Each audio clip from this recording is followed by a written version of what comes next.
ne me quitte pas. Hello and welcome to the Cannes Parallel Challenge 2024. My name is Arno. And my name is Matt, and today we're going to be paralleling Michel Hazanavicius' films The Search and his new film, The Most Precious of Cargos.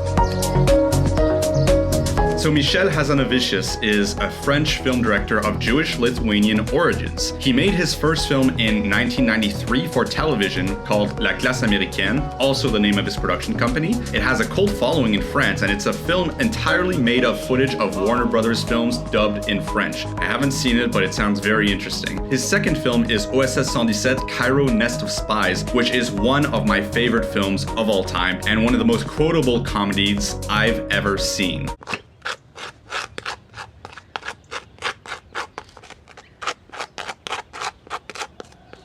J'aime me beurrer la biscotte. He gained international recognition with The Artist in 2011, which got the Best Actor prize at Cannes for Jean Dujardin, and won the Oscar for Best Picture. He's since made more pastiche or cinephile-adjacent films like Godard Mon Amour and Final Cut. And so to parallel this new film, we're going with The Search, which played in competition in 2014, and shows perhaps a new side of Hazanavicius interested in making war films.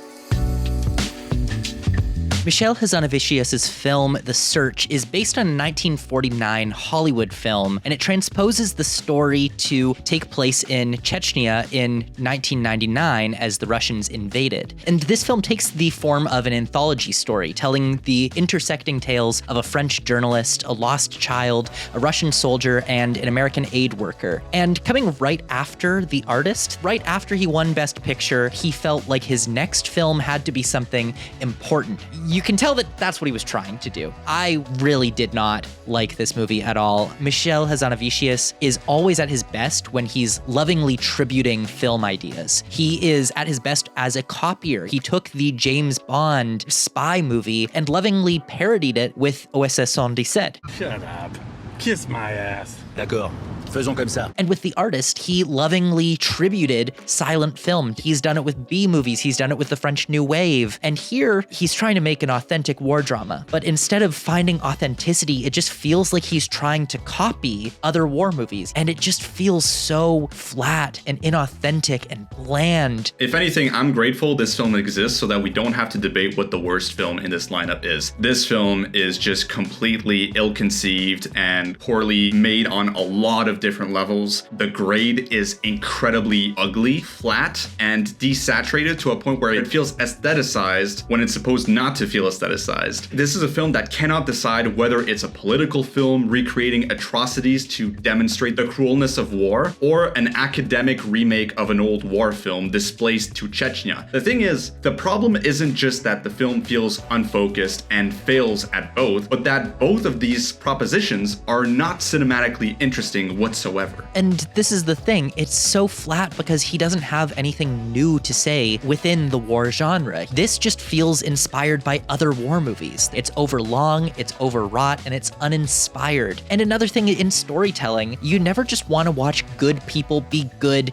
doing good things. It is not interesting to make a film about a child who saves a cat that's stuck in a tree. It's interesting to watch a film about a child who puts the cat in the tree. Watching a film about heroes doing hero work, saving lost children, it's not interesting, and that's what this movie is. Like Annette Bening, ultimate good guy. Bernice Bejo, just ultimate good guy. Annette Bening with one of the most useless roles in cinema history. Yeah, it was just like, I'm Hollywood now. I must have Annette Bening. I must have Hollywood star and my wife. At least it's not offensively bad. Like, I'm thinking of the UN speech towards the end of the film, and it's not nearly as self-righteous and self-important as the one in the infamous Cannes bomb, The Last Face, directed by Sean Penn, as we may all remember, or not, because nobody saw that film. That ending is incredibly lame. It tries to recreate kind of a Crash 2005 where stories come together, but the payoff is just so poorly built and so predictable. The moment I saw the train leave, I immediately knew that they had just gotten off the train. I completely agree. The Russian soldier arc as well felt a little bit underbaked. By the time we got close to the end of the film and we went back to that story, I was kind of like, oh yeah, this was a narrative thread that we kind of just lost in there to follow Bernice Bejo. But it's more interesting to watch these characters that are are not clearly heroes, not clearly villains. So it was definitely the strongest storyline. For sure, I completely agree. I think that was my favorite storyline to follow. And I do feel like it was given quite a bit of screen time, and I do appreciate that. Like, this could have been an anecdote to show that, oh, this is also happening on the side, or look, we're not just showing the victim side of the story. Well, look, we're also showing the military. Hazanavicius is aware that there are forces in place that make the people from the country that has declared this war be victims in a certain way as well.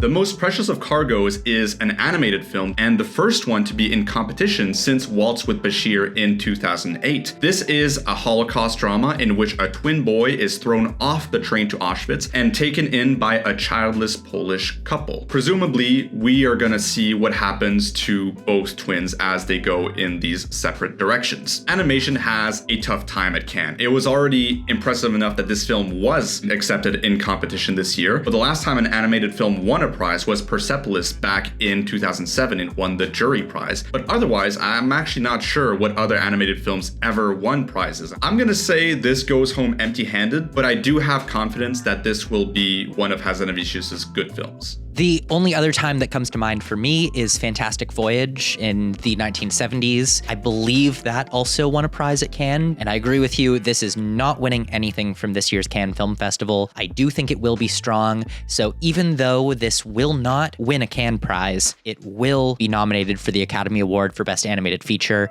In the next episode, we finally reveal our prize list for the parallel films we've watched up until now, otherwise known as the Palmarès. Join us as we complete our challenge and celebrate the films we've discovered.